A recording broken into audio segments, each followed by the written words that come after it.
Hello दोस्तों, आप सभी का स्वागत है समसामयिक घटना चक्र के इस ऑनलाइन प्लेटफॉर्म पर। आज अपने इस वीडियो में हम लोग बात करेंगे 24 जनवरी 2025 के इंपॉर्टेंट करंट अफेयर के बारे में, जो आपकी परीक्षा के दृष्टिकोण से बहुत ही महत्वपूर्ण है। अपने इस सेशन में हम लोग डेली करंट अफेयर पर चर्चा करते हैं। डेली करंट अफेयर के अंतर्गत अगर हम देखें तो जो महत्वपूर्ण वेबसाइट है, चाहे वो पीआईबी हो गए, एएनआई हो गए, उसके साथ साथ जो महत्वपूर्ण पत्र पत्रिकाएं रहती हैं, जिनमें Dainik Jagran, the Hindu, Indian Express, DD news इत्यादि को हम लोग विस्तार से कवर करते हैं। जो इंपॉर्टेंट खबरें होती हैं आपकी परीक्षा के लिए महत्वपूर्ण हो सकती है, उन खबरों पर अपने इस वीडियो में हम चर्चा करते हैं। ठीक है, वीडियो पसंद आए लाइक करिएगा, अपने दोस्तों के साथ साझा करिएगा, उनको जोड़िए कि बहुत ही इंपॉर्टेंट क्लास यहाँ पे चलती है। इससे होगा क्या, इससे आपको प्रीलिम्स के फैक्ट भी तैयार हो जाएंगे और साथ ही साथ जो इंपॉर्टेंट डाटा है मेंस के लिए, वो मेंस के लिए इंपॉर्टेंट डाटा भी यहाँ पर आपको मिल जाएंगे, जो समाचार पत्रों पत्रिकाओं में रहती है, साथ ही साथ विभिन्न वेबसाइटों से ली गई हैं। चलिए स्टार्ट करते हैं। सबसे पहले दिवस देखते हैं, जो 24 जनवरी का दिन है। 24 जनवरी का दिन जो है, इसको नेशनल गर्ल चाइल्ड डे यानी कि राष्ट्रीय बालिका दिवस के रूप में मनाया जाता है। 24 जनवरी का दिन राष्ट्रीय बालिका दिवस के बारे में भी हम विस्तार से चर्चा करेंगे। उसके पहले जान लेते हैं 24 जनवरी का जो दिन है, एक दिवस इस दिन और मनाया जाता है। क्या मनाया जाता है? उत्तर प्रदेश दिवस मनाया जाता है। ठीक है, उत्तर प्रदेश दिवस मनाया जाता है 24 जनवरी के दिन। ये पॉइंट याद रखिएगा। आइए स्टार्ट करते हैं राष्ट्रीय बालिका दिवस से। ठीक है, राष्ट्रीय बालिका दिवस कब मनाया गया? 24 जनवरी 2025 को राष्ट्रीय बालिका दिवस मनाया गया। महिला एवं बाल विकास मंत्रालय द्वारा वर्ष 2008 से इसकी शुरुआत की गई थी। कब से स्टार्ट हुआ है? तो 2008 से महिला बाल विकास मंत्रालय के द्वारा इसकी शुरुआत हुई थी। इस बार का थीम क्या है? 2025 में जो राष्ट्रीय बालिका दिवस मनाया जा रहा है, उसका थीम क्या है? To inspire girl for a better future. To inspire girl for a better future इस बार का थीम है। आगे देखें, इस दिन के मायने का मकसद लड़कियों के अधिकारों, शिक्षा, स्वास्थ्य और सुरक्षा के बारे में जागरूकता बढ़ाना है। देखिए बेसिकली जो 24 जनवरी का दिन है, 24 जनवरी के दिन को ही क्यों चुना गया राष्ट्रीय बालिका दिवस के रूप में? तो देखा जाए, देश की पहली महिला प्रधानमंत्री इंदिरा गांधी 24 जनवरी 1966 को प्रधानमंत्री के पद की शपथ ली थी, और उसी दिन को याद करने के लिए जो राष्ट्रीय बालिका दिवस है, यानी कि महिला सशक्तिकरण को दिखाने के लिए या शिक्षा, जागरूकता और सुरक्षा को बढ़ावा देने के उद्देश्य से जो दिन बनाया गया, वो इसीलिए चुना गया 24 जनवरी का दिन। ठीक है, तो राष्ट्रीय बालिका दिवस 24 जनवरी को सेलिब्रेट किया जाता है। यहां पर आप डेट देख सकते हैं, 24 जनवरी 1966 को प्रधानमंत्री पद के रूप में पहली महिला प्रधानमंत्री कौन बनी थी? इंदिरा गांधी जी बनी थी। ठीक है, चलो अगली खबर देखें। 38वां राष्ट्रीय खेल 2025। 38वें राष्ट्रीय खेल जो है, ये 2025 में कहां पर आयोजित किया जा रहा है? उत्तराखंड में इसका आयोजन किया जा रहा है। आयोजन की तिथि देख लें। ठीक है, तो आयोजन की तिथि जो है, ये 28 जनवरी से 14 फरवरी 2025 के बीच में इसका आयोजन उत्तराखंड में किया जाएगा। अगर जो देखा जाए, जो मेन इवेंट होगा, मेन इवेंट कहां पर होगा? मेन इवेंट देखा जाए, उद्घाटन समारोह जो होगा वो देहरादून में होगा, लेकिन उत्तराखंड के विभिन्न शहरों में इसका आयोजन किया जाएगा। ठीक है, उत्तराखंड के विभिन्न शहरों में इसका आयोजन किया जाता रहेगा। यह पहली बार है कि उत्तराखंड राष्ट्रीय खेलों की मेजबानी कर रहा है। उत्तराखंड के विभिन्न शहरों में इसका आयोजन किया जाएगा। शुभंकर की बात कर लें तो शुभंकर यहां पर आप देख सकते हैं, शुभंकर एक चिड़िया है, मौली इसका नाम है, और जो उत्तराखंड की राजकीय पक्षी है जिसका नाम मोनाल है, ये मोनाल से प्रेरित है। ठीक है, उत्तराखंड की राजकीय पक्षी मोनाल से प्रेरित है और इसका नाम क्या है? मौली रखा गया। ठीक है, आगे देखें, मशाल का नाम क्या है? जो मशाल है, ठीक है, 38वां राष्ट्रीय खेल के मशाल का नाम तेजस्विनी है। और वहीं पर ध्येय वाक्य की बात कर ले, आदर्श वाक्य क्या है? आदर्श वाक्य है संकल्प से शिखर तक। ठीक है, तो आदर्श वाक्य याद रखना, आदर्श वाक्य संकल्प से शिखर तक। मशाल का नाम तेजस्विनी, शुभंकर का नाम मोली, ये मोली नाम याद रखना। ठीक है, तो यहां पर 38वें राष्ट्रीय खेल के बारे में जो इंपॉर्टेंट पॉइंट थे वो हमने जान ली। आगे देखें, दीनदयाल उपाध्याय भूमिहीन कृषक मजदूर कल्याण योजना। अब ये किस राज्य सरकार की योजना है? ये आपकी परीक्षा के दृष्टिकोण से इंपॉर्टेंट हो जाती है कि दीनदयाल उपाध्याय भूमिहीन कृषक मजदूर कल्याण योजना किस राज्य सरकार की योजना है? तो ये योजना छत्तीसगढ़ की है। कहां की है? छत्तीसगढ़ राज्य सरकार की योजना है। छत्तीसगढ़ राज्य सरकार के द्वारा इसको शुरू किया गया है। इस योजना के अंतर्गत होगा क्या कि जो भूमिहीन कृषक मजदूर है, उनको प्रतिवर्ष 10,000 रुपए की आर्थिक सहायता प्रदान की जाएगी। यानी कि जो भूमिहीन किसान होते हैं, भूमिहीन किसान जो दूसरे किसानों के खेतों में कार्य करते हैं, ऐसे किसानों को, ऐसे भूमिहीन किसानों को 10,000 रुपए की आर्थिक सहायता प्रदान की जाएगी हर वर्ष। ठीक है, तो यहां पे हमने जाना दीनदयाल उपाध्याय भूमिहीन कृषक मजदूर कल्याण योजना, और ऐसी योजनाएं आपकी परीक्षा में पूछी जाती रही है। पीवाई की जवाब उठा के देखेंगे तो वहां पर यह महसूस करेंगे आप कि ऐसी योजनाएं डायरेक्टली पूछी गई है कि हाल ही में लॉन्च की गई दीनदयाल उपाध्याय भूमिहीन कृषक मजदूर कल्याण योजना निम्नलिखित में से किस राज्य सरकार की योजना है? महाराष्ट्र, तेलंगाना, आंध्र प्रदेश, छत्तीसगढ़। ठीक है, टिक करके आइएगा छत्तीसगढ़।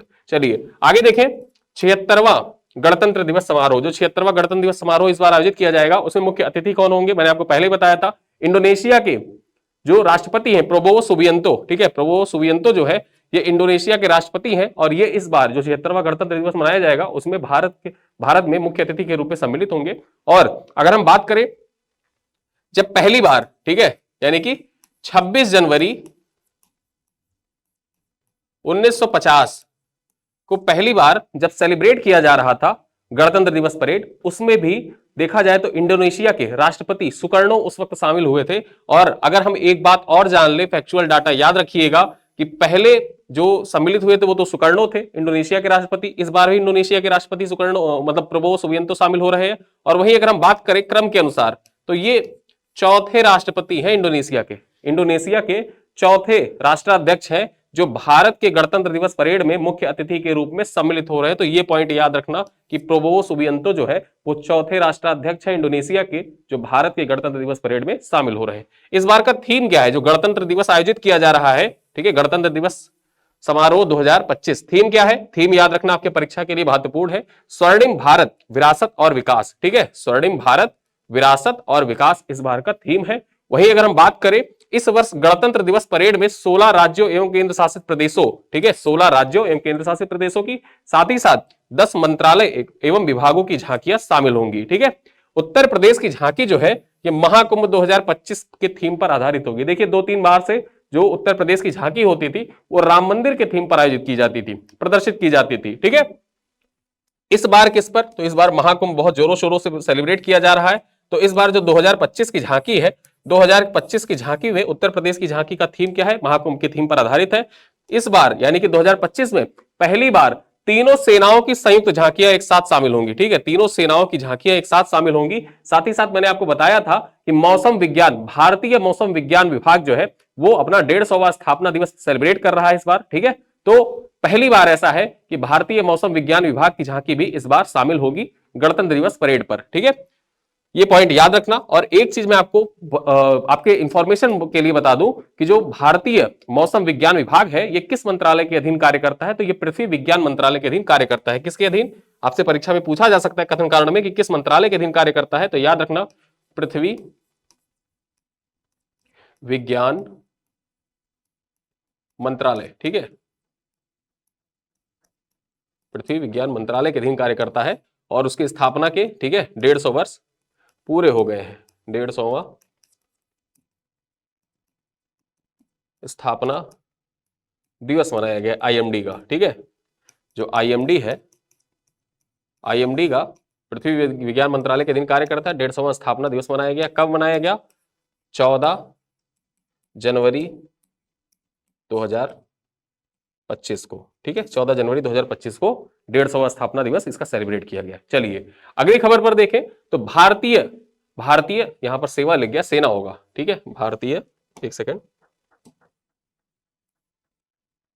ठीक है, भारतीय सेना द्वारा 2 बेली ब्रिज। अब जो बेली ब्रिज होता है, ये बेली ब्रिज बेसिकली होता क्या है? ये अगर जो देखा जाए तो मॉड्यूलर ब्रिज होते हैं। मॉड्यूलर ब्रिज का मतलब ये होता है कि बनी बनाए ब्रिज होते हैं, आप इसको कहीं भी ले जाके इंस्टॉल कर सकते हो। इससे क्या होगा कि इससे जो टाइम लगता है ना निर्माण कार्य में जो देरी होती है, वो निर्माण कार्य में देरी एकदम न्यूनतम हो जाती है। आप जल्दी से इसको कहीं भी उठा के ट्रांसपोर्ट कर सकते हैं और वहां पर एक नया ब्रिज बना सकते हैं। तो भारतीय सेना के द्वारा 2 बेली ब्रिज का उद्घाटन किया गया। कहां पर यह किया गया है? तो भारतीय सेना द्वारा लद्दाख में श्योक नदी पर 2 बेली ब्रिज का उद्घाटन किया गया। कहां पर? श्योक नदी। अब श्योक नदी कहां है? लद्दाख में बहती है। और ये श्योक किसकी सहायक नदी है? मैं आपको बता दूं फॉर योर काइंड इंफॉर्मेशन, ये सिंधु की सहायक नदी है। ठीक है, किसकी? सिंधु की सहायक नदी है श्योक नदी। ठीक है, आगे देखें, बेली ब्रिज मुख्यतः एक प्रकार का मॉड्यूलर ब्रिज होता है जिसे फास्ट असेंबल और न्यूनतम निर्माण कार्य हेतु डिजाइन किया जाता है। श्योक नदी सिंधु की सहायक नदी, वही पॉइंट जो मैंने आपको यहां बताया वही यहां पे लिखा हुआ है कि जो श्योक नदी है किसकी सहायक नदी है। स्टडी के में आपसे पूछ ले तो वहां पे आप टिक करके आइए कि श्योक सिंधु की सहायक नदी है। चलिए आगे देखें, तिमिरा मरनी करुमेरियर और नंबियार नदी जोड़ो परियोजना, ये नदी जोड़ो परियोजना है। और ये नदी जोड़ो परियोजना किस राज्य सरकार की है? तो कहां, किस राज्य की नदी जोड़ो परियोजना है? तो ये तमिलनाडु की नदी जोड़ो परियोजना है। ठीक है, ये तमिलनाडु की नदी जोड़ो परियोजना है। और इस परियोजना का उद्घाटन किसके द्वारा किया जाएगा? तो जो तमिलनाडु के मुख्यमंत्री है एम के स्टालिन, इनके द्वारा 7 फरवरी 2025 को इस नदी जोड़ो परियोजना का उद्घाटन किया जाएगा। तो इस वजह से ये याद रखिएगा, आपसे परीक्षा में पूछेगा कि ये किस राज्य की नदी जोड़ो परियोजना है, राज्य का नाम पूछ लेगा, कर्नाटक, आंध्र प्रदेश, तमिलनाडु, केरल। ठीक है, तो वहां पे आप टिक करके तमिलनाडु की नदी जोड़ो परियोजना है। आगे देखें, अगली खबर क्या है? नई दिल्ली विश्व पुस्तक मेला। अब नई दिल्ली विश्व पुस्तक मेला से संबंधित जो भी इंपॉर्टेंट पॉइंट है उनको आइए यहां पे चर्चा कर लेते हैं। इसका आयोजन कब किया जाएगा? तो इसका आयोजन 1 फरवरी से 9 फरवरी 2025 तक प्रगति मैदान में। कहां पर? 1 फरवरी 1 फरवरी से 9 फरवरी 2025 के बीच में इसका आयोजन कहां पर किया जाएगा? प्रगति मैदान नई दिल्ली में किया जाएगा। ठीक है, प्रगति मैदान नई दिल्ली में किया जाए, प्रगति मैदान के भारत मंडपम में किया जाएगा। जो प्रगति मैदान का जो भारत मंडपम है यहीं पर इसका आयोजन किया जाएगा। आयोजक कौन है? तो यह आयोजन नेशनल बुक ट्रस्ट यानी कि एनबीटी, ठीक है, साथ ही भारत सरकार के शिक्षा मंत्रालय के तहत और इंडियन ट्रेड प्रमोशन ऑर्गेनाइजेशन के सहयोग से आयोजित किया जा रहा है। ठीक है, शिक्षा मंत्रालय के अधीन है इंडियन ट्रेड प्रमोशन ऑर्गेनाइजेशन, उसी के द्वारा इसका आयोजन किया जा रहा है। थीम क्या है? जो नई दिल्ली विश्व पुस्तक मेला है, इसका थीम महत्वपूर्ण है आपके परीक्षा के लिए, ये जाने रहिएगा। रिपब्लिक एट द रेट 75 क्या है? रिपब्लिक एट द रेट 75 इस बार जो नई दिल्ली विश्व पुस्तक मेला आयोजित किया जा रहा है उसका थीम है। डेट याद रखना, कब इसका आयोजन किया गया, कहां पर इसका आयोजन किया गया, किसके द्वारा किया गया और थीम क्या है। 4 पॉइंट है यहां पर, 4 पॉइंट याद रखना। अगली खबर देखें, उत्तर प्रदेश दिवस 2025 का जो समारोह आयोजित किया गया उसके बारे में जान लेते हैं। ठीक है, जो उत्तर प्रदेश दिवस है, मैं आपको बता दूं, उत्तर प्रदेश दिवस जो उत्तर प्रदेश दिवस है, इसकी जो मनाए जाने की शुरुआत की गई, कब से की गई? तो 2018 में पहली बार था कि उत्तर प्रदेश दिवस मनाया गया। ठीक है, जो संयुक्त प्रांत था उसका नाम परिवर्तित करके 24 जनवरी 1950 को 24 जनवरी 1950 को इसका नाम परिवर्तित करके, जो संयुक्त प्रांत था उसका नाम परिवर्तित करके क्या कर दिया गया? उत्तर प्रदेश। ठीक है, उत्तर प्रदेश कर दिया गया। और इसी दिन को सेलिब्रेट करने के लिए, ठीक है, 2018 से उत्तर प्रदेश सरकार के द्वारा उत्तर प्रदेश दिवस मनाया जाना प्रारंभ किया गया। और 2018 में अगर जो देखा जाए तो 1 डिस्ट्रिक्ट 1 प्रोडक्ट योजना भी स्टार्ट की गई थी, और वो भी 24 जनवरी को ही स्टार्ट की गई थी। अब यहां पर देखें, जो आयोजन किया जाएगा उत्तर प्रदेश दिवस समारोह का, इसके बारे में जान लेते हैं। तो इसका आयोजन कब से कब तक होगा? उत्तर प्रदेश दिवस समारोह 24 से 26 जनवरी 2025 के बीच में इसका आयोजन किया जाएगा। कहां पर इसका आयोजन किया जाएगा? स्थान क्या है? अवध शिल्प ग्राम शहीद पथ लखनऊ में इसका आयोजन किया जाएगा। कहां पर? अवध शिल्प ग्राम शहीद पथ लखनऊ में इसका आयोजन किया जाएगा। मुख्य अतिथि की बात कर लें कि मुख्य अतिथि कौन होंगे, तो उपराष्ट्रपति जगदीप धनखड़ इसके मुख्य अतिथि होंगे। थीम क्या है इस बार जो आयोजन किया जा रहा है, समारोह जो आयोजित होगा, उसका थीम क्या है? विरासत और विकास, प्रगति पथ पर उत्तर प्रदेश। ये थीम याद रखना, आपके परीक्षा के लिए इंपॉर्टेंट है। ठीक है, एक बार फिर से आपको यहां पे हाईलाइट करके बता दूं, थीम क्या है? विरासत एवं विकास, प्रगति पथ पर उत्तर प्रदेश इसका थीम है। और यह थीम आपके परीक्षा के लिए बहुत ही महत्वपूर्ण है। प्रीलिम्स के लिए तो इंपॉर्टेंट है ही, साथ ही साथ मुख्य परीक्षा के लिए भी ये सारे डाटा इंपॉर्टेंट हो जाते हैं। ठीक है, चलो, जो भी पॉइंट उत्तर प्रदेश स्पेशल के संदर्भ में रहे उसको आप तुरंत पेपर 5 और पेपर 6 से कनेक्ट किया करिए। ठीक है, उत्तर प्रदेश सरकार ने वर्ष 2018 में प्रथम बार प्रदेश के स्थापना दिवस को उत्तर प्रदेश दिवस के रूप में मनाया था। ठीक है, यानी कि 2018 में जो प्रदेश का स्थापना दिवस था, उस प्रदेश के स्थापना दिवस को पहली बार उत्तर प्रदेश दिवस के रूप में मनाया गया था 2018 में। चलिए अगली खबर देखें। अगली खबर क्या है? भारतीय शॉर्ट फिल्म अनुजा ऑस्कर 2025 में नामांकित। ठीक है, इसका नॉमिनेशन किया गया है, 2025 में नॉमिनेट किया गया है इस फिल्म को, अनुजा को। फिल्म देखें तो फिल्म अनुजा को best short film live action श्रेणी में ऑस्कर 2025 के लिए नामांकित किया गया है। किस कैटेगरी में? इसका कैटेगरी याद रखना, कौन सी कैटेगरी में? तो ये कैटेगरी आपके परीक्षा के लिए इंपॉर्टेंट हो जाती है, बेस्ट शॉर्ट फिल्म। ठीक है, best short film live action category में इसको नामित किया गया है। अनुजा इस मूवी का नाम है, 2025 ऑस्कर के लिए इसको नामित किया गया है। अब यहां पर ध्यान देने वाली बात यहां पर क्या है? फिल्म, ठीक है, किसके द्वारा निर्देशित है? एडम जे ग्रेव्स और सुचित्रा मिट्टई। एडम जे ग्रेव्स और सुचित्रा मिट्टई के द्वारा यह फिल्म निर्देशित है। डायरेक्टर है। प्रोड्यूसर कौन है इस फिल्म के? तो इस फिल्म के प्रोड्यूसर, ठीक है, गुनीत मोंगा, प्रियंका चोपड़ा और मिंडी कैलिंग है। कौन कौन है? गुनीत मोंगा, ठीक है, प्रियंका चोपड़ा और मिंडी कैलिंग इसके प्रोड्यूसर है। और ये नाम आपके परीक्षा के लिए इंपॉर्टेंट हो जाता है। ठीक है, नाम इंपॉर्टेंट क्यों हो जाता है? जैसे आपने देखा RRR जब ऑस्कर में गई थी और ऑस्कर में अवार्ड जीत कर आई थी तो उसके निर्देशक का नाम पूछ लिया था यूपीपीसीएस में। उसके बाद देखिए एनिमल एलिफेंट विस्पर, ठीक है, ऑस्कर के लिए नामित हुई थी, उसके बारे में यूपीपीसीएस ने सवाल पूछ लिया। तो इस दृष्टिकोण से अगर देखा जाए तो ये पॉइंट आपके परीक्षा के दृष्टिकोण से इंपॉर्टेंट हो जाता है। और ये जो अनुजा है ना शॉर्ट फिल्म, ये किस पर आधारित है? तो इस फिल्म की कहानी 9 वर्षीय अंजू के जीवन के संघर्ष पर आधारित है। यानी कि 9 साल की एक लड़की है, उसके जीवन संघर्ष और उसकी बहन का नाम पलक है, तो उसके अंजू और पलक के जीवन के संघर्ष के बारे में ये मूवी आधारित है, शॉर्ट फिल्म आधारित है। और इसको ऑस्कर के लिए नामांकित किया गया है। ठीक है, ऑस्कर के लिए इसको नामांकित किया गया, तो यहां पर देख लीजिए। और ये आपके परीक्षा के दृष्टिकोण से अगर जो मैं कहूं तो ये मोस्ट इंपॉर्टेंट है। ठीक है, आप इसको ट्रिपल स्टार लगा के रखिएगा, आपसे एग्जाम में पूछ सकता है। चलो अगली खबर देखें। विदेश सचिव विक्रम मिश्री 26-27 जनवरी को चीन का करेंगे दौरा। अब विदेश, ठीक है, जो सचिव हैं विक्रम मिश्री, ये चीन का दौरा करेंगे। कब करेंगे? 26-27 जनवरी को करेंगे। क्या पॉइंट्स है, आइए कीवर्ड्स देख लेते हैं। विदेश सचिव विक्रम मिश्री 26 और 27 जनवरी को चीन की यात्रा करेंगे। इस यात्रा के दौरान वे भारत और चीन के बीच एक अहम बैठक में हिस्सा लेंगे। ठीक है, अब यहां पर दूसरा पॉइंट क्या कह रहा है, यह बैठक दोनों देशों के बीच राजनीतिक, आर्थिक और सांस्कृतिक रिश्तों को प्रगाढ़ बनाने के उद्देश्य से हो रही है।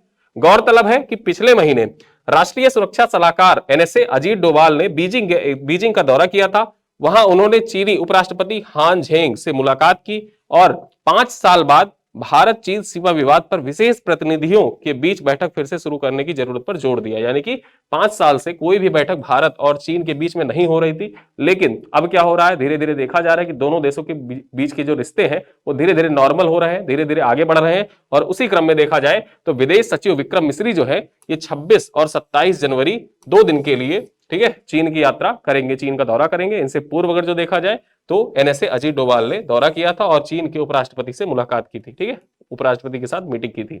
चलो, तो यहां पे हमने इस चीज के बारे में जान लिया। ये खबर डीडी न्यूज से ली गई है। आगे देखें, बीएसएफ ने भारत बांग्लादेश बॉर्डर, यहां पर बॉर्डर, ठीक है, पर शुरू किया ओपीएस अलर्ट अभ्यास। अब ओपीएस अलर्ट, कल मैंने आपको बताया था ऑपरेशन सर्द हवा, इसके बारे में बताया था, ऑपरेशन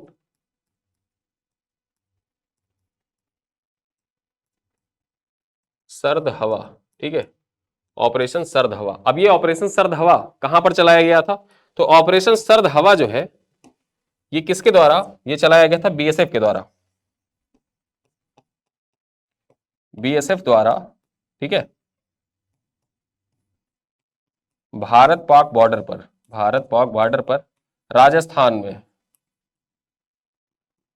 ठीक है, राजस्थान में ऑपरेशन सर्द हवा चलाया गया। अब वहीं अगर जो देखा जाए तो ऑपरेशन सर्द हवा भी इंपॉर्टेंट है। उसी क्रम में अगर जो देखा जाए तो ये तो पाकिस्तान बॉर्डर पे चला गया, लेकिन बांग्लादेश बॉर्डर पे कौन सा अभ्यास चलाया गया?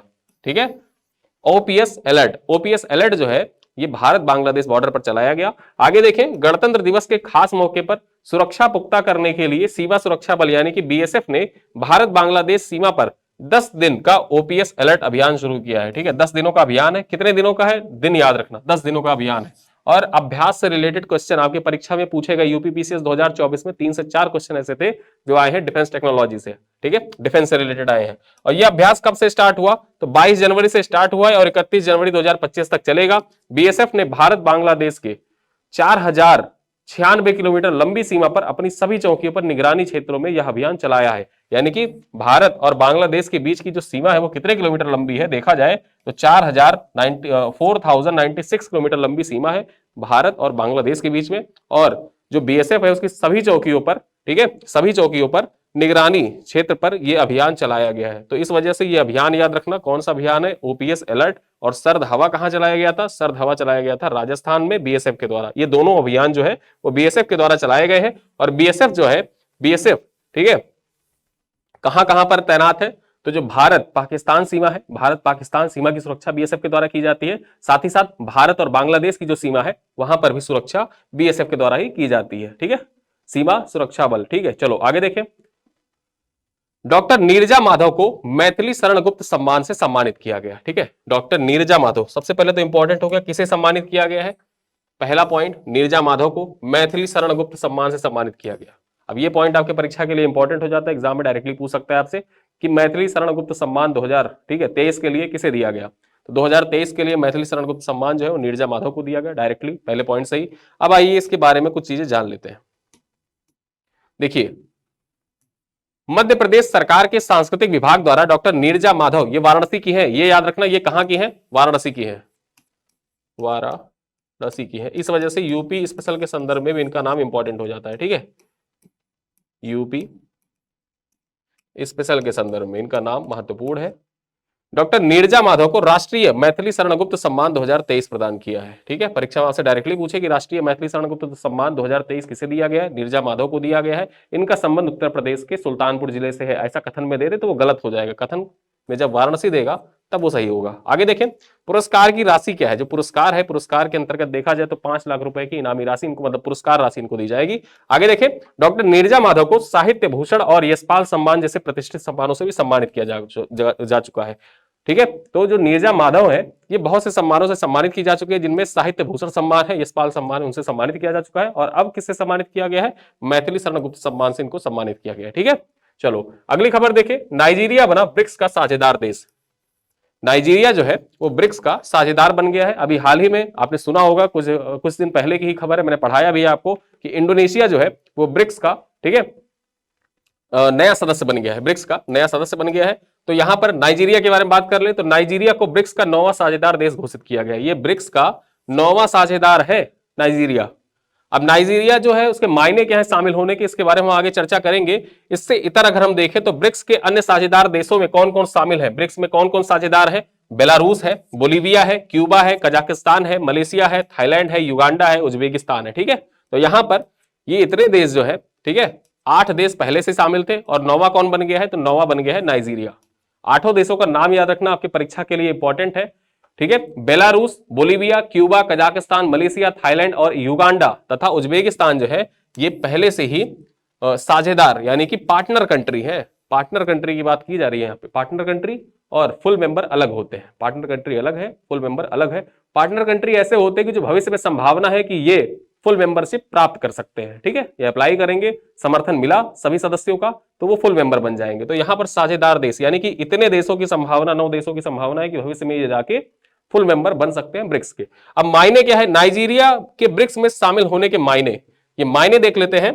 तो दुनिया की 6ठी सबसे बड़ी जनसंख्या और अफ्रीका की सबसे बड़ी अर्थव्यवस्था है नाइजीरिया।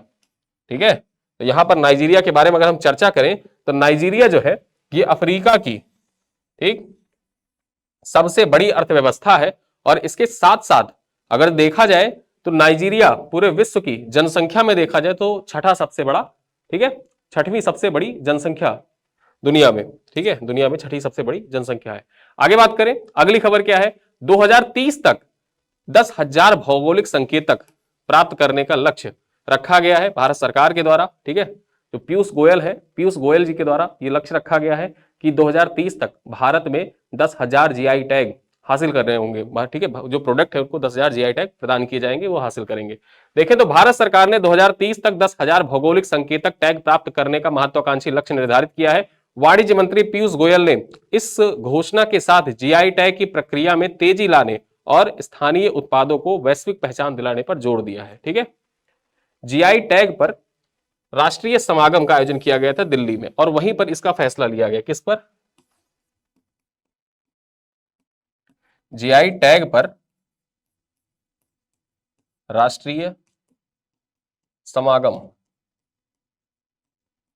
नई दिल्ली में इसका आयोजन किया गया था।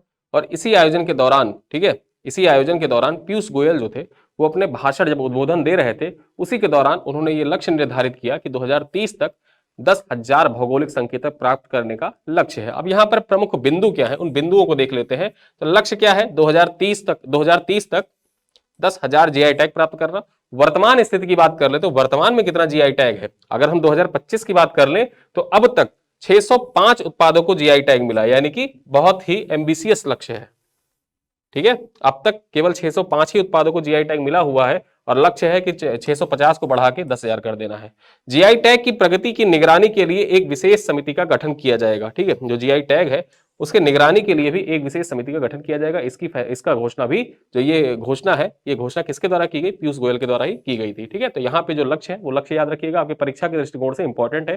खासकर यूपी पीसीएस और बीपीएससी जो आगामी लक्ष्य है ना, तो आगामी लक्ष्यों से संबंधित क्वेश्चन पूछते रहते हैं। तो 2030 तक 10,000 जीआई टैग का लक्ष्य याद रखना।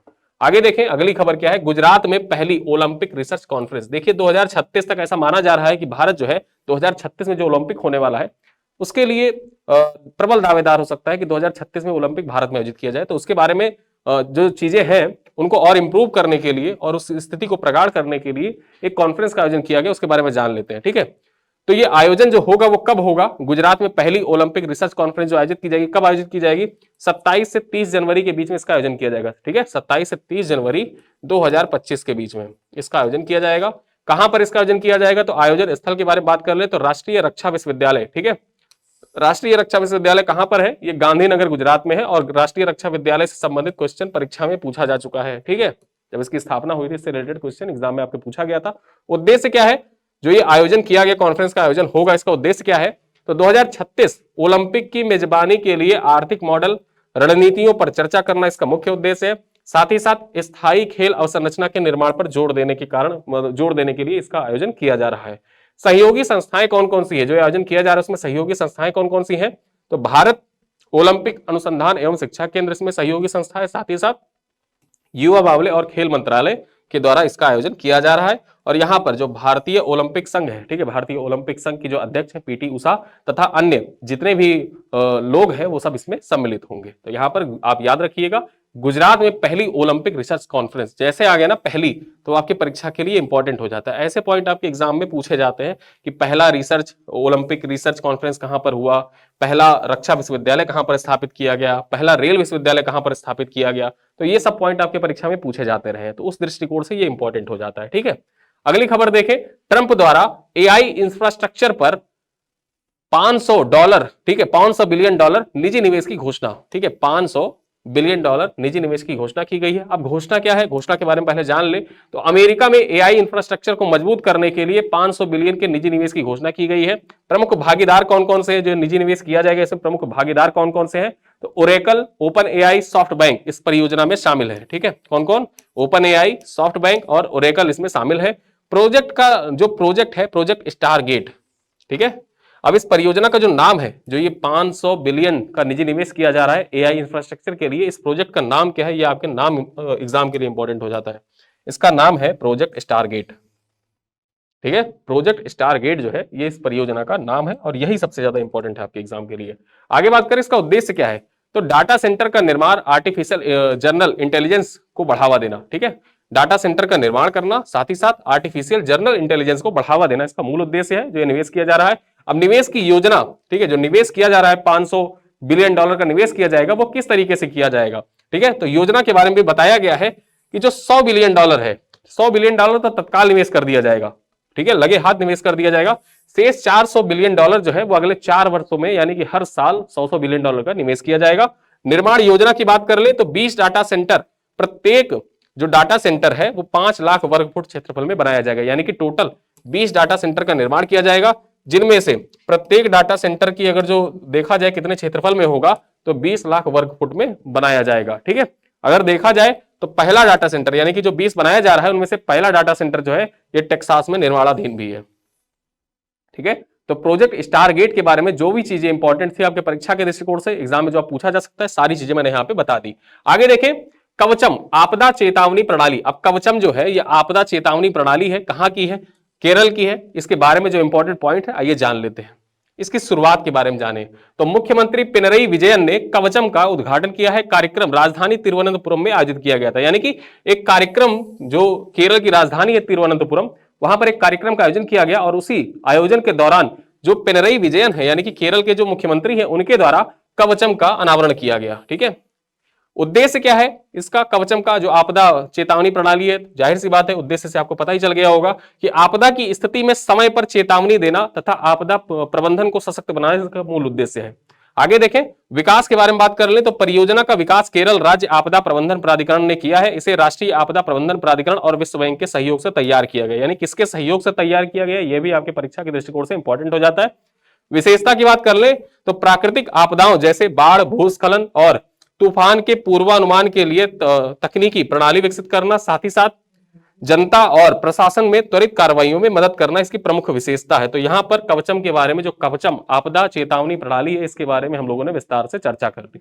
ठीक है, अब यहां पर आज का जो करंट अफेयर था उस पर हमने चर्चा कर ली। अब आज के करंट अफेयर स्लाइड पर आधारित कुछ इंपॉर्टेंट क्वेश्चन है, उन क्वेश्चनों का उत्तर आपको कमेंट बॉक्स में देना है। पहला क्वेश्चन क्या है, 38वें राष्ट्रीय खेल 2025 के बारे में निम्नलिखित में से कौन सा कथन सत्य है? सत्य कथन आपको बताना है। पहला कथन है, यह पहली बार है जब उत्तराखंड राष्ट्रीय खेलों की मेजबानी कर रहा है। ठीक है, पहली बार है उत्तराखंड राष्ट्रीय खेलों की मेजबानी कर रहा है। दूसरा कह रहा है, इन खेलों का शुभंकर उत्तराखंड का राज्य पशु से प्रेरित है, यानी कि उत्तराखंड का जो राज्य पशु है उससे प्रेरित है। कौन सा विकल्प सही है बताना है आपको। केवल एक सही है, केवल दो सही है, एक दो दोनों सही है, ना तो एक सही है ना ही दो सही है। दूसरा प्रश्न है, 38वें राष्ट्रीय खेल 2025 के संदर्भ में निम्नलिखित कथनों में से कौन सा कथन सही है? इन खेलों की मसाल का नाम क्या है? तेजस्विनी है। इन खेलों का आदर्श वाक्य है संकल्प से शिखर तक। कौन सा विकल्प सही है आपको बताना है। केवल एक सही है, केवल दो सही है, एक दो दोनों सही है, ना तो एक सही है ना ही दो सही है। क्वेश्चन नंबर 3 कह रहा है नई दिल्ली विश्व पुस्तक मेले 2025 के संदर्भ में निम्नलिखित कथनों में से कौन सा कथन सत्य है। पहला कथन कह रहा है यह मेला 1 फरवरी से 9 फरवरी 2025 तक प्रगति मैदान के भारत मंडपम में आयोजित होगा और इस मेले का थीम है एजुकेशन फॉर ऑल। विकल्प दिया हुआ है, कौन सा विकल्प सही है आपको बताना है। केवल एक सत्य है, केवल दो सत्य है, दोनों सत्य है, या ना ही एक सत्य है ना ही दो सत्य है।